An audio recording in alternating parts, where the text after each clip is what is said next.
નમસ્તે વિદ્યાર્થી મિત્રો. હવે જેટલા પણ વિદ્યાર્થી મિત્રો એનએમએમએસ પરીક્ષાની જાહેરાત વિશે પૂછતા હતા, જે લોકો રાહ જોઈ રહ્યા હતા કે એનએમએમએસ પરીક્ષાની તારીખની જાહેરાત થાય, ક્યારે ફોર્મ ભરાય, બરોબર, તો તમારા બધા માટે ખુશખબર છે ભાઈ, એનએમએમએસ પરીક્ષાની તારીખ છે જાહેર થઈ ગયેલ છે, બરોબર. હવે આપણે આ વિડીયોમાં પરીક્ષાના ફોર્મ ક્યારે ભરાવાના છે, પરીક્ષાના ફોર્મ ક્યાં અને કઈ રીતે ભરવાનું છે, ફોર્મ કોણ ભરી શકશે, સૌથી મેન વાત, કોણ આ ફોર્મ ભરી શકશે, પરીક્ષાની ફી કેટલી હશે, પરીક્ષાનું ફોર્મ ભરવા માટે કેટલી ફી છે, પરીક્ષા ક્યારે લેવામાં આવશે, કેટલી શિષ્યવૃત્તિ મળશે અને કઈ રીતે તૈયારી કરવી, આ તમામ પ્રશ્નોના આપણે જવાબ મેળવીશું, તમામ પ્રશ્નોની આપણે ચર્ચા કરીશું. પરંતુ એ પહેલા વિદ્યાર્થી મિત્રો જેટલા પણ બાળકો આ વિડીયો જોઈ રહ્યા છે, સૌથી પહેલું કામ તમારે એ કરવાનું છે કે વિડીયોને તમારે લાઈક કરવાની છે, કોમેન્ટમાં તમારું નામ કોમેન્ટ કરવાની છે, તમે આ પરીક્ષા આપવાના છો કે નહીં, અને બીજું આ સિવાય કોઈ પણ પ્રશ્ન હોય તો એ તમારે કોમેન્ટ કરવાની છે. અને લાઈક કરવાનું ભૂલતા નહીં, કારણ કે તમે જેટલું લાઈક કરશો એટલો આ વિડીયો વધારે લોકોને દેખાડશે અને જે બાળકોને ખ્યાલ ન હોય એમના સુધી આ વિડીયો પહોંચશે, બરોબર. પછી તમે પણ તમારી રીતે આ વિડીયોને શેર પણ કરી શકો છો, તમારા જેટલા પણ ગ્રુપ હોય એમાં વિડીયો શેર કરવાના છે, બરોબર. ચાલો આગળ વધીએ આપણે કે ભાઈ પરીક્ષાના ફોર્મ ક્યારે ભરાશે. તો ગઈકાલે 30 તારીખે 30/12 ના રોજ આ જાહેરાત કરવામાં આવેલી છે કે પરીક્ષાના ફોર્મ છે એ 1/1/2025 એટલે કે નવા વર્ષની શરૂઆતથી લઈ અને 11/1/2025 એટલે કે 10 થી 11 દિવસનો સમય છે આ ફોર્મ ભરાવા માટેનો, બરોબર. આટલા સમયમાં આ ફોર્મ ભરી દેવાના છે. જે પણ બાળકો જે એનએમએમએસ ની પરીક્ષા આપવા માંગતા હોય, ધોરણ 8માં ભણતા હોય, એમને 1 તારીખથી લઈને 11 તારીખ સુધીમાં આ ફોર્મ ભરવાના છે. આપણે બધી વાત કરીએ કઈ રીતે ફોર્મ ભરવાના છે. જુઓ, પરીક્ષાના ફોર્મ ક્યાં અને કઈ રીતે ભરવાના છે, તો કે ભાઈ પરિપત્રમાં એવું જાહેર કરવામાં આવેલ છે કે વિદ્યાર્થીઓને પરીક્ષા માટેના આવેદન પત્રો ઓનલાઈન ભરી આપવાની સંપૂર્ણ જવાબદારી જે તે શાળાની રહેશે.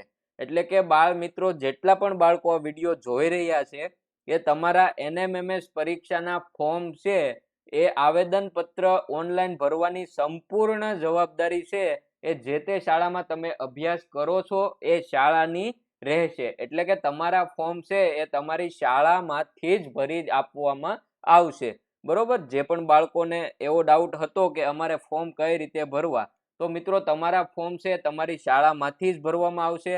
તમારા શિક્ષક મિત્રો જો હજી વાત ન કરી હોય તો એ ટૂંક સમયમાં તમને જાણ કરી દેશે, અથવા તો તમે પણ એમની સાથે વાત કરી શકો છો કે ફોર્મ કઈ રીતે ભરાશે, બરોબર. ચાલો પછી પરીક્ષાના ફોર્મ ભરવા માટેની લાયકાત. મિત્રો આ છે ને, આ સૌથી ઇમ્પોર્ટન્ટ વસ્તુ છે. આ વિડીયો છે સ્કીપ ન કરતા બાળ મિત્રો, છેક સુધી વિડીયો જોજો, ખરેખર કામની વસ્તુ છે, કાંઈ પણ આમાંથી મિસ ન થઈ જાય. પરીક્ષાના ફોર્મ ભરવા માટેની લાયકાત જો ખાસ આ જોજો, જે વિદ્યાર્થી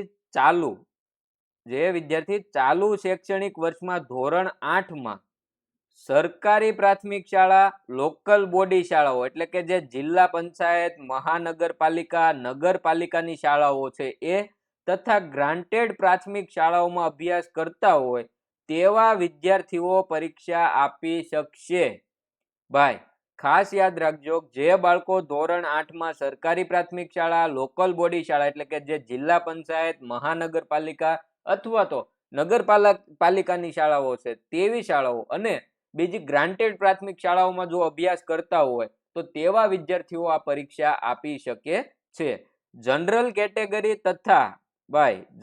કેટેગરી તથા ઓબીસી કેટેગરીના વિદ્યાર્થીઓએ ધોરણ 7માં, એવું નથી કે તમે ખાલી આટલી શાળાઓમાં અભ્યાસ કરતા હો તો જ તમે પરીક્ષા આપી શકો, પરંતુ જે બાળકો જનરલ કેટેગરીમાં અથવા તો ઓબીસી કેટેગરીના વિદ્યાર્થીઓ છે તેઓને ધોરણ 7માં ઓછામાં ઓછા 55% ગુણ કે સમકક્ષ ગ્રેડ મેળવેલ હોવા જોઈએ. તમારે ધોરણ 7માં ઓછામાં ઓછા 55% માર્ક અથવા તો એને સમકક્ષ ગ્રેડ તમને મળેલો હોવો જોઈએ.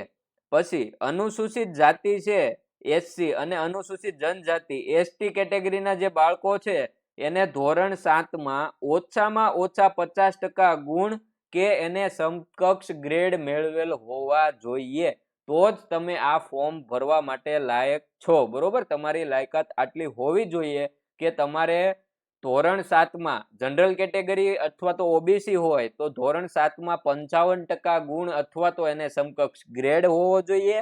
અનુસૂચિત જાતિ અથવા તો અનુસૂચિત જનજાતિ એસસી અને એસટી કેટેગરીના જે વિદ્યાર્થીઓ છે એને ધોરણ 7માં ઓછામાં ઓછા 50% ગુણ અથવા તો ગ્રેડ હોય તો સમકક્ષ ગ્રેડ મેળવેલ હોવો જોઈએ.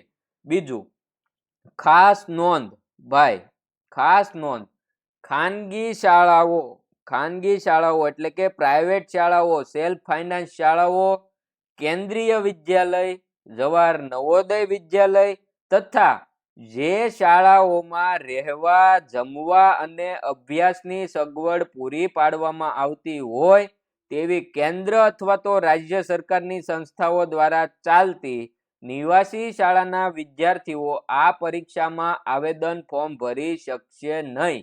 ભાઈ, જે બાળકો ખાનગી શાળાઓમાં એટલે કે જે પ્રાઇવેટ અને સેલ્ફ ફાઇનાન્સ શાળાઓ છે, કેન્દ્રીય વિદ્યાલયો છે અથવા તો જવાહર નવોદયની છે સ્કૂલ, અથવા તો જે શાળા રાજ્ય સરકાર અથવા તો કેન્દ્ર સરકારની શાળા છે કે જ્યાં તમને રહેવા, જમવા અને અભ્યાસની સગવડ પૂરી પાડવામાં આવતી હોય તો એવી શાળાના બાળકો આ પરીક્ષા માટે આવેદન ફોર્મ ભરી શકશે નહીં. ખાસ યાદ રાખજો. એ સિવાય બીજી ચર્ચા કે ભાઈ પરીક્ષાના ફોર્મ ભરવા માટેની ફી કેટલી છે, તો જુઓ, જનરલ કેટેગરી, ઈડબ્લ્યુએસ અને ઓબીસી કેટેગરી ના બાળકો છે એમના માટે 70 રૂપિયા પરીક્ષાની ફી રહેશે. ફોર્મ તમારું 70 રૂપિયા ફી ભરવાની રહેશે ફોર્મ ભરતી વખતે. પછી જે પીએચએચસી તથા એસટી કેટેગરીના જે બાળકો છે તમારે ભાઈ 50 રૂપિયા ફી પરીક્ષાની ભરવાની રહેશે. સર્વિસ ચાર્જ અલગથી ચૂકવવાનો રહેશે. બીજું, કોઈ પણ સંજોગોમાં ફી પરત કરવામાં આવશે નહીં. એટલે જે બાળકો ફોર્મ ભરે છે તે બાળકોને ખાસ કે ભાઈ તમે એ ફોર્મ ભરવા માટે લાયકાત ધરાવો છો કે નહીં એ જાણીને તમારે ફોર્મ ભરવાનું છે. ફોર્મ ભરી દીધા પછી એ ફી તમને રિફંડ કરવામાં આવશે નહીં. ચાલો, હવે પરીક્ષામાં જો તમે પાસ થઈ જાઓ તો તમને કેટલી શિષ્યવૃત્તિ મળશે એના વિશે આપણે ચર્ચા કરીએ. તો કે ભાઈ પરીક્ષા બાદ જિલ્લાવાર કેટેગરી નિયત કોટામાં જિલ્લાવાર કેટેગરી વાર તમારું જે મેરિટ જાહેર કરવામાં આવતું હોય એ મેરિટમાં આવતા વિદ્યાર્થીઓને માસિક 1000 રૂપિયા લેખે તમને દર મહિને 1000 એ રીતે વર્ષના 12,000 રૂપિયા 4 વર્ષ સુધી નિયત પાત્રતા ધરાવતા વિદ્યાર્થીઓને શિષ્યવૃત્તિ મળવા પાત્ર છે. એટલે કે તમે ધોરણ 8માં આ પરીક્ષા આપી, તમે મેરિટમાં આવી ગયા, તમે શિષ્યવૃત્તિ મળવાને પાત્ર થયા, તો હવે તમને દર મહિને કેટલા આપવામાં આવશે? 1000 રૂપિયા આપવામાં આવશે. દર મહિને 1000 રૂપિયા આપવામાં આવશે એટલે કે વર્ષે તમને કુલ 12,000 રૂપિયા આપવામાં આવશે શિષ્યવૃત્તિ પેઠે. આ રીતે તમે ધોરણ 9માં, ધોરણ 10માં, ધોરણ 11 અને ધોરણ 12 4 વર્ષ તમે અભ્યાસ કરો એટલે તમને કુલ 48,000 રૂપિયાની શિષ્યવૃત્તિ આપવામાં આવશે. કેટલી? 48,000 રૂપિયાની શિષ્યવૃત્તિ આપવામાં આવશે. રાજ્યના કુલ 5,097 બાળકોનો સમાવેશ આ મેરિટમાં કરવામાં આવે છે. આપણા રાજ્યનો કોટા કુલ કેટલો છે? 5,097 બાળકોને મેરિટમાં સમાવેશ કરવામાં આવે છે. ચાલો, આ થઈ ગઈ શિષ્યવૃત્તિની વાત. હવે જે બાળકો તૈયારી કરવા માંગતા હોય, બરોબર, વ્યવસ્થિત આયોજનબદ્ધ, તો વિદ્યાર્થી મિત્રો તમારા માટે એક બુક છે કે ધોરણ 8 NMMS પ્લસ GSSC નામની બુક છે, નૂતન NMMS પ્લસ GSSC. આ બુકમાં એ રીતે તમને ફાયદો થશે કે અહીંયા NMMS નો સંપૂર્ણ સિલેબસ તમને મળી જશે. પછી એના પછી જે માર્ચ મહિનામાં તમારી જ્ઞાન સાધનાની પરીક્ષા આપવાની છે, બરોબર, તો જે બાળકો બંને પરીક્ષા આપવાના છે એમના માટે ખૂબ સરસ ફાયદો થાય એમ છે કે NMMS અને જ્ઞાન સાધના બંને પરીક્ષાની તૈયારી એક જ બુકમાંથી તમે કરી શકો. એ પણ એક બુકની કિંમત ઉપર જુઓ 330 રૂપિયા. કિંમત ભલે 425 છે પણ અહીંથી ઓર્ડર કરશો ₹330 આ બુક તમારા નજીકના કુરિયર સેન્ટર સુધી આવી જશે. કુરિયર ચાર્જ ફ્રી રહેશે. તો જે બાળકો લેવા માંગતા હોય અહીં આપેલ નંબર 9099979717 પર કોમ્બો લખીને મેસેજ કરવાનો છે. બીજું, જે બાળકો NMMS ની બુક અને એની સાથે બીજા 10 મોડલ પેપર 2023-24 ની આવૃત્તિ છે NMMS પેપર સેટ કરીને, બરોબર, એની કિંમત ₹155 છે, પરંતુ કુલ કિંમત જો બુકની 580 થાય, પરંતુ અત્યારે ઓર્ડર કરશો તો ₹380 ભાઈ, ₹380 તમને NMMS જ્ઞાન સાધના બંનેની બુક અને એની સાથે NMMS ના 10 મોડલ પેપર પણ મળી જશે ₹380. તો અહીંયા જે નંબર છે એના પર તમારે વોટ્સઅપમાં કોમ્બો પ્લસ પેપર લખીને વોટ્સઅપમાં મેસેજ કરી દેવાનો છે. હવે બીજી એક વાત કે મિત્રો, આ ચેનલ ઉપર NMMS નો સંપૂર્ણ સિલેબસ છે એનો એક કોર્સ લોન્ચ કરવામાં આવશે. બીજા મોડલ પેપર સોલ્વ કરવામાં આવશે. એ સિવાય લાઈવ લેક્ચર લેવામાં આવે છે કે જેમાં લાઈવમાં આપણે વિદ્યાર્થીઓ સાથે પ્રશ્નો સોલ્વ કરતા હોઈએ છીએ.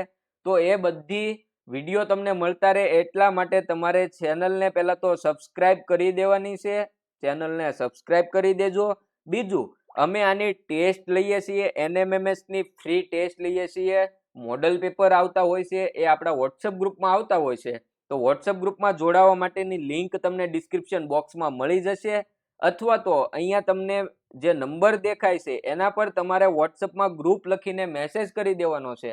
તો વોટ્સઅપમાં તમને ગ્રુપની લિંક મળી જશે. એ ગ્રુપમાં તમારા ધોરણમાં તમારે જોડાઈ જવાનું છે. આપણા ગ્રુપમાં ટેસ્ટ, વિડીયો, મોડલ પેપર આ બધું આપણા વોટ્સઅપ ગ્રુપમાં શેર થતું હોય છે અને એ કન્ટેન્ટ એકદમ ફ્રી આપવામાં આવે છે. તો જે બાળકો યુઝ કરવા માંગતા હોય એમને આપણા વોટ્સઅપ ગ્રુપમાં જોડાઈ જવાનું છે. હવે તમારા જેટલા પણ વિદ્યાર્થી મિત્રો હોય એમને જેને ખ્યાલ ન હોય પરીક્ષાની જાહેરાત થઈ ગઈ છે તો એમને આ વિડીયો શેર કરી દેજો. હવે જો બાળ મિત્રો, ખાલી 45 દિવસનો આપણી પાસે સમય છે. સંપૂર્ણ તૈયારી માટેનો 45 દિવસમાં પરીક્ષા આવી જવાની છે. તો આટલા દિવસમાં આપણે કઈ રીતે સિલેબસ પૂરો કરવો એને આપણે વ્યવસ્થિત આખું એનું આયોજન છે આપણા વોટ્સઅપ ગ્રુપમાં શેર કરી દઈશું. તમારો સંપૂર્ણ સિલેબસ આપણે એક વખત રિવિઝન પણ કરી લઈશું, બરોબર. તો જે બાળકો વ્યવસ્થિત તૈયારી કરવા ઈચ્છતા હોય એમને ચેનલને સબસ્ક્રાઇબ કરી દેવાની છે. આપણા વોટ્સઅપ ગ્રુપમાં જોડાઈ જવાનું છે. વોટ્સઅપ ગ્રુપમાં આપણે regular test, model paper, video આ બધું આવતું રહેશે, બરોબર. હવે આ સિવાય તમને કોઈ પણ પ્રશ્ન હોય તો તમે નીચે કોમેન્ટ બોક્સમાં કોમેન્ટ કરી શકો છો. બીજું અન્ય કંઈ પણ પ્રશ્ન હોય તો બને એટલું વહેલા અમે એનો જવાબ આપીશું, બરોબર. ચાલો, હવે આપણે લેક્ચર સાથે મળીશું. ત્યાં સુધી રજા લઈએ. આભાર. ફોર્મ કઈ રીતે ભરવું એ હજી બાળકોને ખ્યાલ ન હોય તો ભાઈ તમારા ફોર્મ છે એ શાળામાંથી ભરી દેવામાં આવશે. શાળામાં વાત કરજો.